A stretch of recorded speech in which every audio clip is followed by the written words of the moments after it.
From the heart of the Lowcountry in Bluffton, South Carolina, warmest wishes to Black Bear Coffee Company right down on Main in Hendersonville, North Carolina.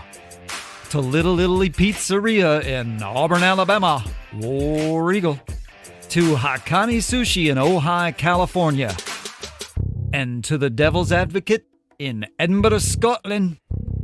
From Studio D, here's a thing. Excursus.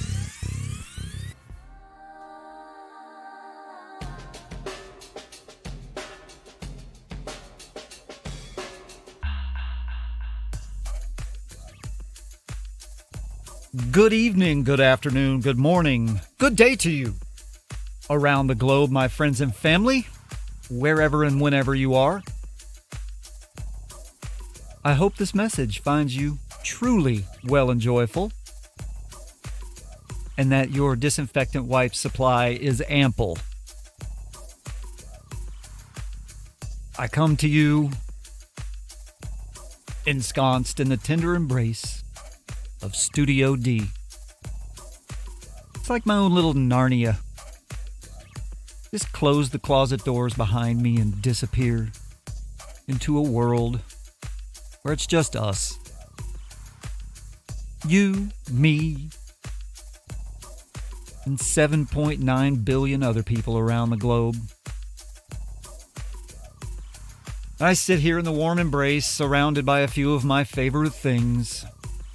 Dr. Graybo and Captain Black. Goodies powders. Seltzer water with a little bit of lemon. Yeah. Black Rifle coffee. Coffee or die blend. Whole bean right there. Grunt style. 1776 United, Gadsden and Culpeper. Indeed. Welcome to Here's a Thing. Excursus edition.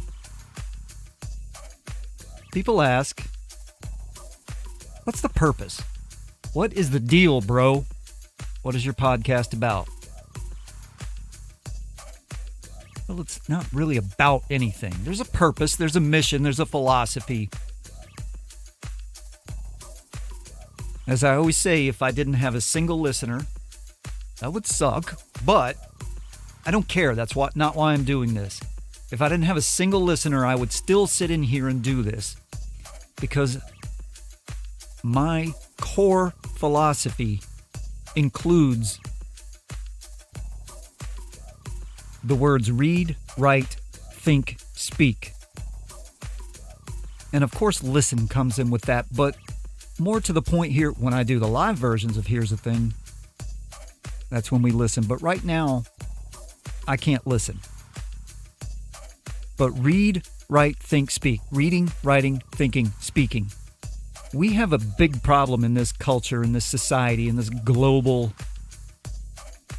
reach, this instantaneous world in which we live,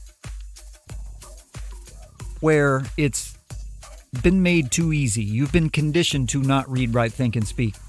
Just tap out a few characters, a few emojis, send it off, and keep your nose buried in your phone.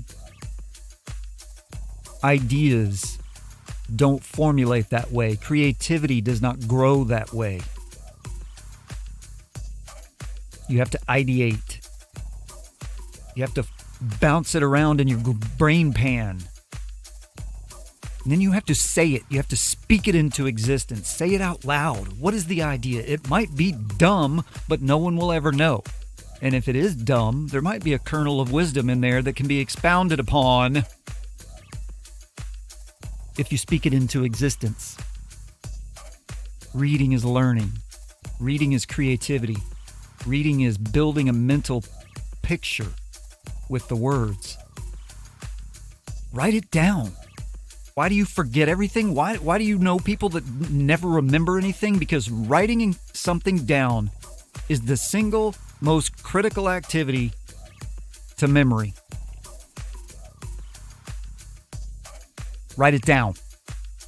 Also put stuff to music, which is why Schoolhouse Rock was so successful. Why we don't do that anymore, I have no idea, but that's another show. So read, write, think, speak. And also, put your feet on the ground every day. Whenever in the hell your feet swing out of bed, put them on the floor and say to yourself the following. I'm going to do my best today to be just a little bit better than I was yesterday. That's all. Elevate yourself by surrounding yourself with people who elevate you. Elevate the space around you. Elevate the world around you. That's what this podcast is about. It's also about me sitting here in this little room and just rambling on and on. Sometimes I have an outline. Sometimes I don't. Sometimes I have complete, entire monologues written because I don't want to forget a specific point. Sometimes I just want to ramble. Freeform. They all have their value. So that's what I'm doing here. I'm not talking about batting average and free throw percentage. I'm not talking about how a bill becomes a law or who did what to whom on the Real Housewives of East LA or whatever. I don't care. I don't care about any of that. I care about you, and I care about the world around us. Elevate the space around you. Understand that you're sharing the space around you. There's 7 point some odd, who knows, 8 billion people on Earth. You can't get 10 people in a room to agree on what color the walls are. So don't try to force your philosophy on anyone else. But say your philosophy out loud. Maybe you can help someone. Maybe you can learn something from someone. Maybe you can put 2 philosophies together and come up with an even better single philosophy. We don't burn books. We don't disappear people for saying stuff. Or do we? Google, Facebook, pure evil. Speaking of which, yeah, GAFA. Google, Apple, Facebook, Amazon. Amazon, from what I understand, is probably the least evil of all these. And I don't know, you may not even hear this because GAFA. And I'm throwing Disney in there. Disney is pure and solid, molten, unadulterated evil. And not because of some nonsense about them putting subliminal naked people in their cartoons or whatever. But who do you think is so deeply ensconced in this China nonsense, this PRC nonsense, along with Google, Apple, and Facebook? I have no idea. I hate Disney. I've hated Disney since I was a kid. I don't like gigantic, larger-than-life things, animals wearing heads coming at me that can't speak. It's horrifying. Stop forcing that on your kids. Honest to God, what do you think your kids' lives would be like if they just did not know Disney existed? Do you think they would be poorer in soul for not even knowing it? Because they're aware of it, we have to fill their lives with Chinese plastic junk that will be in the landfill 2 weeks after said occasion. Christmas, birthdays, random days. Here's crap that when we get to an actual meaningful event, nothing will mean anything to you because you get random crap every day. I went way off on a tangent there. I was just bemused by the fact that I got an email from Disney that said, "Dear member of the Disney community." And what? Huh? What? No. I'm not a member of your community. Unsubscribe. I don't know how I got there in the first place. I think the word you're looking for is... Anyway, so on this day and week, there's a few memorable things that have happened. Remember last time we talked about... By the way, I think there was some confusion about... sort of conflated my sentences. I was sort of going stream of consciousness about how we used to do awesome crap when I was talking about the construction of the Empire State Building and the Chrysler Building. And that was Lucy, the border collie, in the background, by the way. What do you have to say, Lucy? What's up? Say it again. What are the sheep doing? We don't have any sheep. We do have people, teenagers and kids and other dogs walking by in the neighborhood that annoy her greatly, though.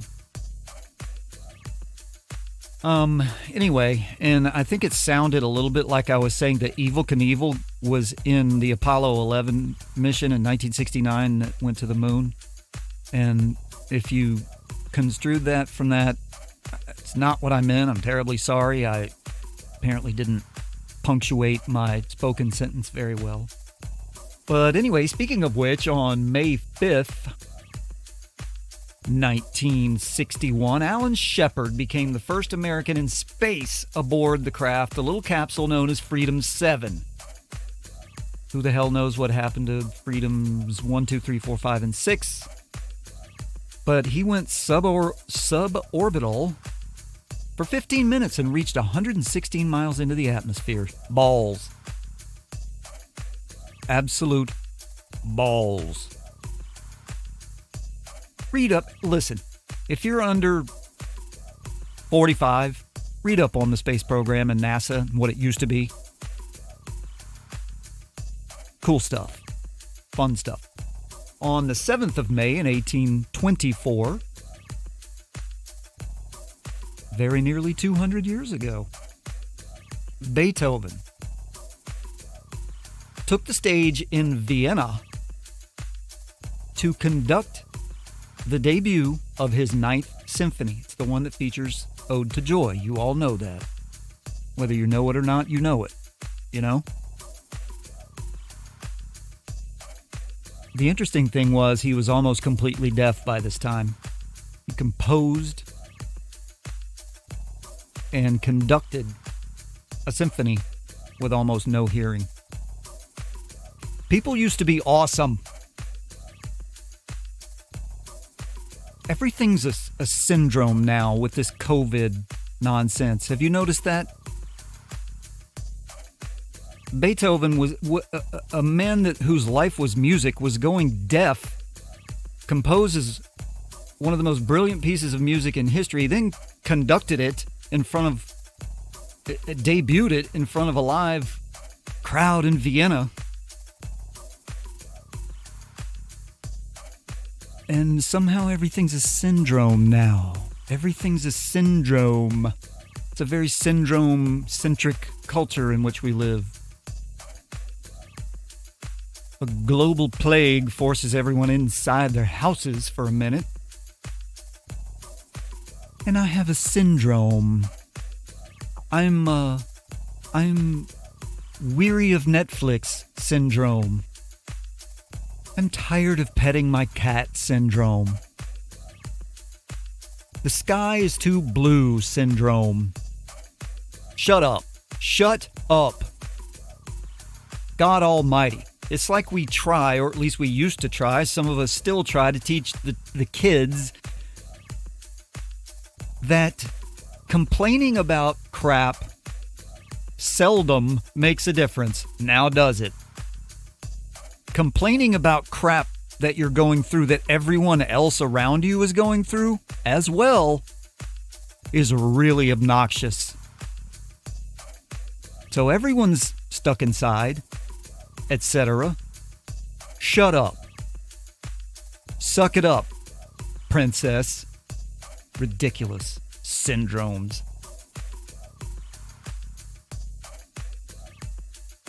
And also, apparently, this week, I got an email about this as well. Apparently, this is Be Kind to Animals Week. Okay. Don't you feel like this is, or do you feel like me? Don't you feel like this is one of those things that doesn't need a week? I feel like we shouldn't be told to be kind to animals. It's like, you know what? It reminds me of the gun laws here that we all seem to want to keep layering one upon the other. Be Kind to Animals Week is like the gun laws in that people who are already kind to animals don't need to be told to have a week for Be Kind to Animals. And people who are going to be unkind to animals, it makes no difference to them anyway. Your little week, your little hashtag. Law-abiding citizens who observe proper firearm safety and laws are not the ones that need the laws. You're passing the laws for the people, for the criminals who are out there shooting each other in the streets, who aren't paying attention to your laws. So naturally, we should pass more laws on top of that. Because if they were ignoring the first laws, naturally, they'll certainly adhere to this next layer of laws. And if you think that's what those are about, then I can't help you. And of course, before I get out of here, I got to talk about what the date today is. Welcome in across the globe. Here's the thing, family. It is Tuesday, the 5th of May, 2020. Current time is 2:53 Eastern Daylight Time, USA. 14:53. A GMT -4. No, I am not going to answer that. We're just letting it all hang out. We got dogs barking. We got people calling me. I left my phone in the other room, but I'm an idiot because I got Apple crap all around me, so everything rings. It's all connected. It's the Chinese. Anyway, by the way, you're not supposed to do that on a podcast where something that someone's going to download whenever. Tomorrow, next year, 25. You're not supposed to stamp it. It's like the whole Vegas casino thing. Apparently you're not, people are stupid enough to believe that if they download a podcast on which somebody says the date and time, then they just, I don't need this information then. I don't care. So it is the 5th of May. Known to drunks around the world and a few folks in Mexico and France as Cinco de Mayo. Cinco de Mayo, also called the anniversary of the Battle of Puebla. It's a holiday celebrated by beer companies and tequila companies and in parts of Mexico and the United States in honor of a military victory in 1862 over the French forces of Napoleon III during the Franco-Mexican War, which begs the question, what the hell were the French doing in Mexico in the 1860s? Yes, I know. They were trying to colonize, and they failed. Bastard globalist colonists.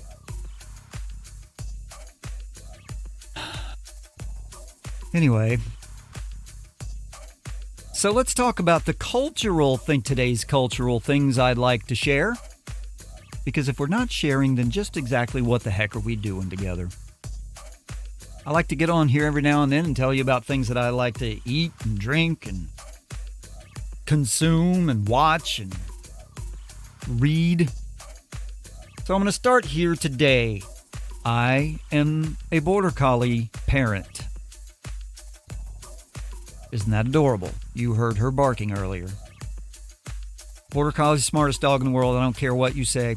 Border Collie's the smartest dog in the world. Border Collie's smarter than most people. And as such, what do I always say? Take time for things that delight you. Take time for things that bring you joy. Understand what the difference is between joy and happiness. Border Collies bring me joy. So if I'm on YouTube, I'm searching for videos of Border Collies. I want you to go to YouTube or wherever, and search for Pink, P-I-N-K, not the singer, Pink the Border Collie. And watch that dog run some agility. Wow. So I enjoy that. Also, I highly recommend that you, if you need just a little time to chill, that you just pull up the webcam feed from one of your favorite places. Wherever it is. I don't care where it is. Like what you like. Enjoy what you enjoy. If one of your favorite places is inside the warehouse space at your work and there's a webcam there, fire it up. For me,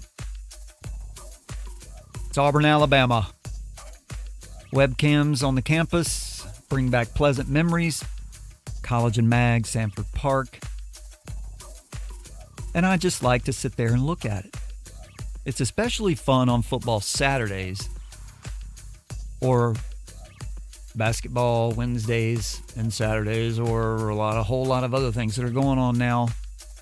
You know, when the baseball team makes the College World Series, basketball team makes the Final Four, football team wins the Iron Bowl, equestrian wins another national championship, and on and on and on. It's fun to fire up the webcams at College and Mag in Sanford Park shortly after those victories, if you're not able to be in town, and just watch the frivolity. So that's what I recommend.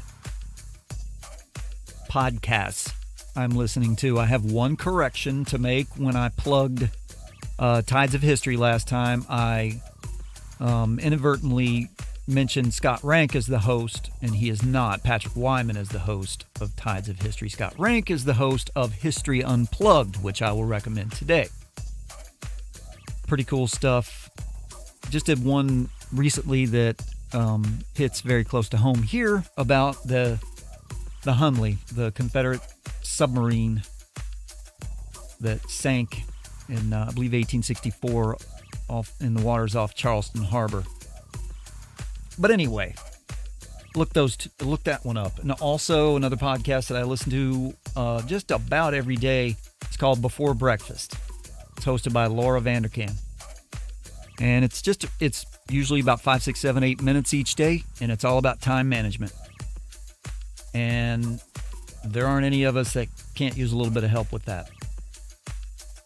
Today's musical recommendation that you might not ever have heard or forgot about, or not even thought to fire up on your favorite music playing platform, I'm going to recommend to you David Lee Roth in his first solo endeavor, full-length album solo endeavor, Eat 'em and Smile. And you can do two things. Just listen to the music. The music, it's Steve Vai, Greg Bissonette, and Bill Sheehan, right? Phenomenal music. The music is insane. But for a little fun, go back over to YouTube and look up the video for Yankee Rose. If you want to have a little fun and see what we used to do to have fun when music used to be fun, before we were talking about date rape and drugging women and hoes, bitches and hoes in all the music. It's delightful running around seeing all the teenage girls calling each other bitches and hoes. Anyway, go have fun with that. An old dalliance of a TV show I'm partaking. Just something to get lost in for 22 minutes. Reruns of Frasier. I've mentioned it before, but I love the dialogue, and the stage play between Kelsey Grammer and David Hyde Pierce is priceless. So go check it out.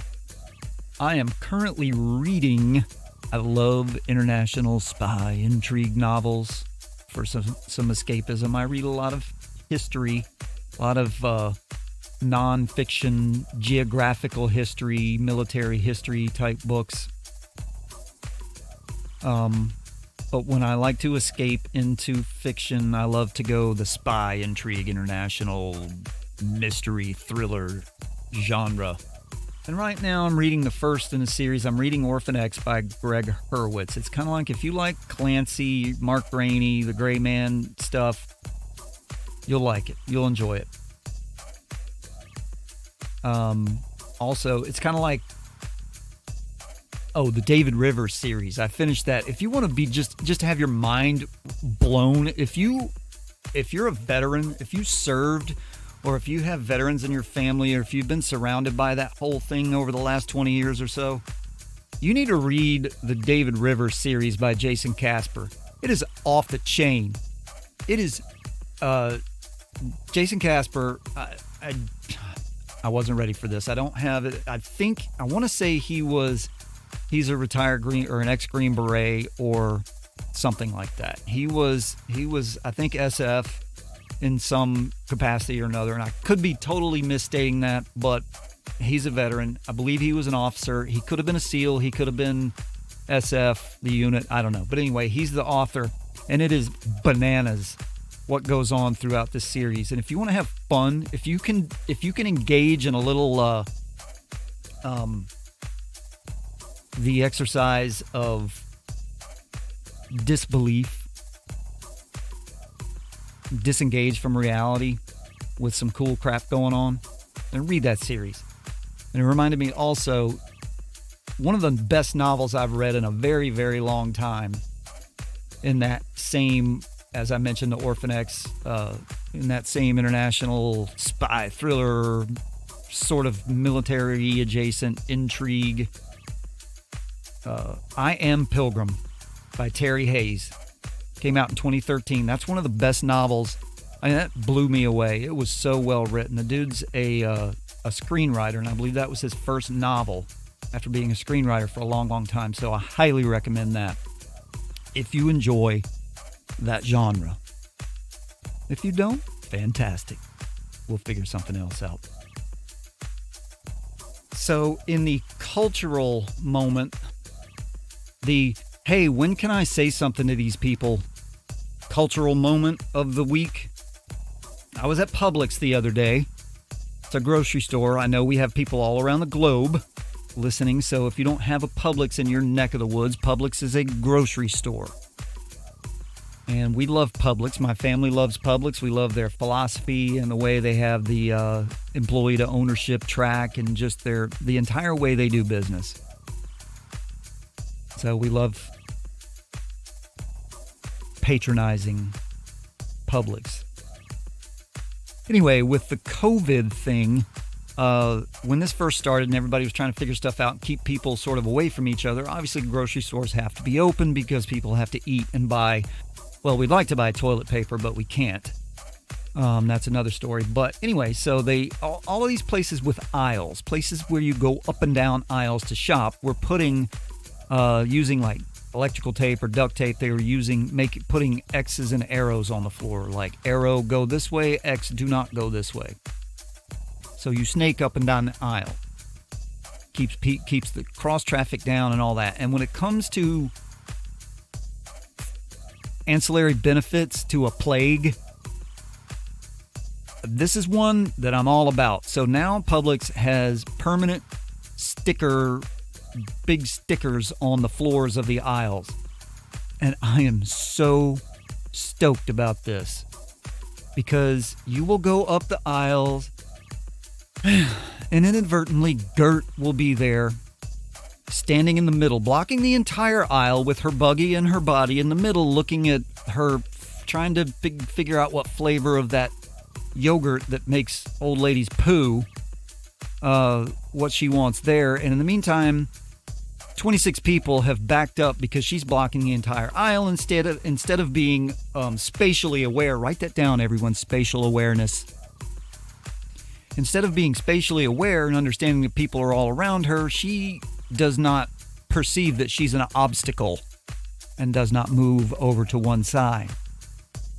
So anyway, I'm enjoying my Publix experience of going up and down the aisles as directed. And on aisle 2, I run into 2 young ladies who, somewhere between, I'm going to say 22 22 and 26, 27, somewhere in that range. And they appear as you would probably imagine them to appear.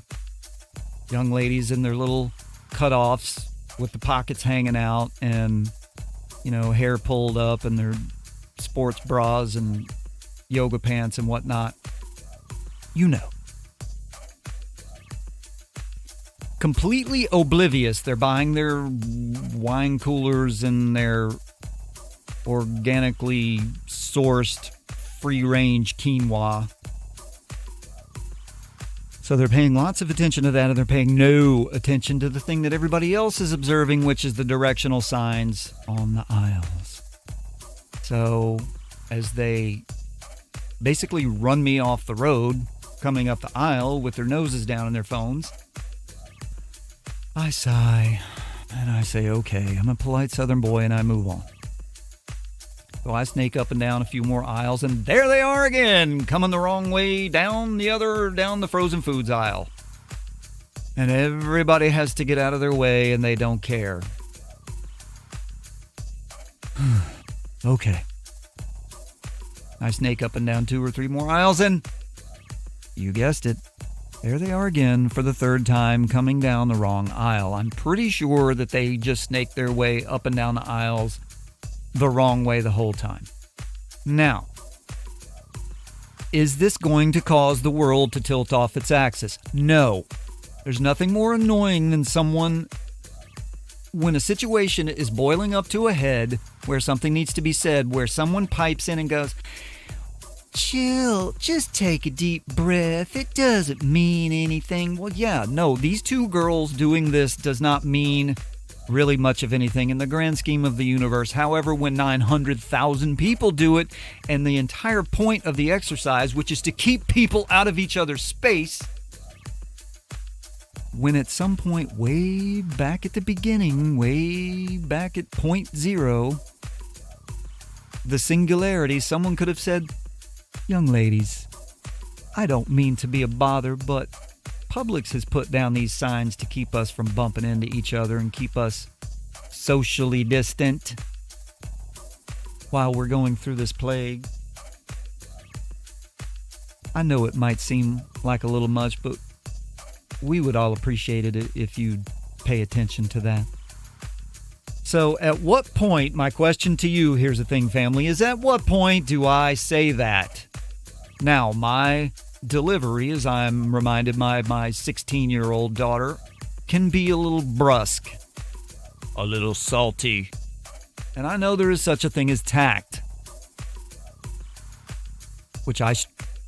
with which I struggle. I admit that. I am honest. I'm authentic.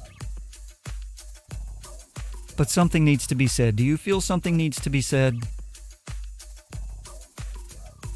Or are you in the camp that when some yahoo blows off an illegal fireworks show in your neighborhood on Independence Day that would put to shame the air war blitz in 1990 in the Persian Gulf, shooting off mortars that are scattering sparks on the nearest 9 rooftops? Something should be said. Or are you the person that says, it's the 4th of July, let them do what they want, why can't you let anybody have any fun? You're exhausting. It's not about whether you can blow your fireworks off or not. It's about whether you have the wherewithal to understand that you are sharing the space around you and that you do not exist in a vacuum. That is what it's about. So recognize.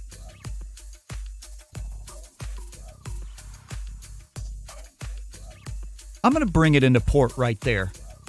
I've been cranky enough. I had some bright moments, and that was a little cranky, and I really have something that I got to get off my chest, but I think I'm going to save that for the next time. We've been going about 35 minutes now, so that's long enough. I want to save it. And there's a couple of other, a little bit of bookkeeping I wanted to get into before we before we say goodbye. And I just want to thank the Here's the Thing family and recognize everybody around the globe in countries hither and yon, like the United Kingdom, my great fan base in the United Kingdom and in Belgium. Thank you. Belgium, if I haven't recognized you enough, you are outperforming you are outkicking your coverage. And Ireland, Canada, Australia, Armenia, Spain, India, Brazil, Romania, Russia, the Netherlands, France, Germany, Portugal, United Arab Emirates, the Bahamas, Belarus, Switzerland, Denmark, Guernsey, Isle of Man, Japan, Lithuania, Nigeria, Vietnam, South Africa, Iran. Thank you. Thank you so much for being there. And here in the United States, my home peeps in Georgia, South Carolina, around us in North Carolina, all over Michigan, Vermont, California, New York, Texas, Alabama, Florida, Pennsylvania, Massachusetts, Virginia, out in Hawaii, New Hampshire, Delaware, Colorado, D.C., Illinois, Minnesota, Ohio, Washington, Connecticut, Idaho, Kansas, Maryland, Oregon. Thank you. Thank you for being part of the Here's the Thing family, and thank you for being there. If I didn't mention your state or your country, then give me a shout, because I see most of it in my stats, but I don't see everybody. Somewhere, for some reason, it just says others on some stuff. So if I didn't holler you out, let me know. You know where to find me. Here's the thing everywhere. Listen, if a content creator has to tell the audience where to find them, then we're not operating with a full deck here. Just search. Whatever it is that you're trying to find, just search. In particular, search Here's the Thing, and you'll find me everywhere. Drop me a line, let me know. But I appreciate that. Cannot thank you enough.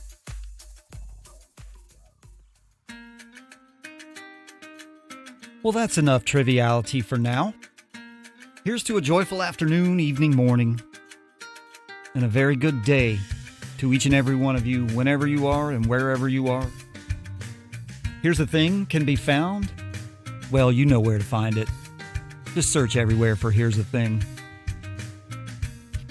If you would like to join the cause and help keep things running, become a patron. Your commitment to a more authentic world is vastly appreciated, and you can visit patron.podbean.com/Here's a Thing. Or if you're on the Podbean app, you can click the little $sign or the Become a Patron link. For as little as $1 or as much as $1 million, you can become a patron. Click that link and help the cause. And thank you to our loyal listeners around the globe, and our new listeners, welcome aboard. Thank you for your time and devotion to reason. Let's keep the family growing. Share this episode, share the show, share the links to all of it with a friend. And as you head off into your day, whatever you have next, remember, be authentic. Like what you like. Do not let anyone control the space around you. You control your space. Find a way, always find a way to elevate the world around you. And you know that your square one starting block is authenticity. Be authentic first. Be authentic last. Be authentic all the way through. If you can't do that, nothing else you do or say matters at all. Thanks, y'all. Be good.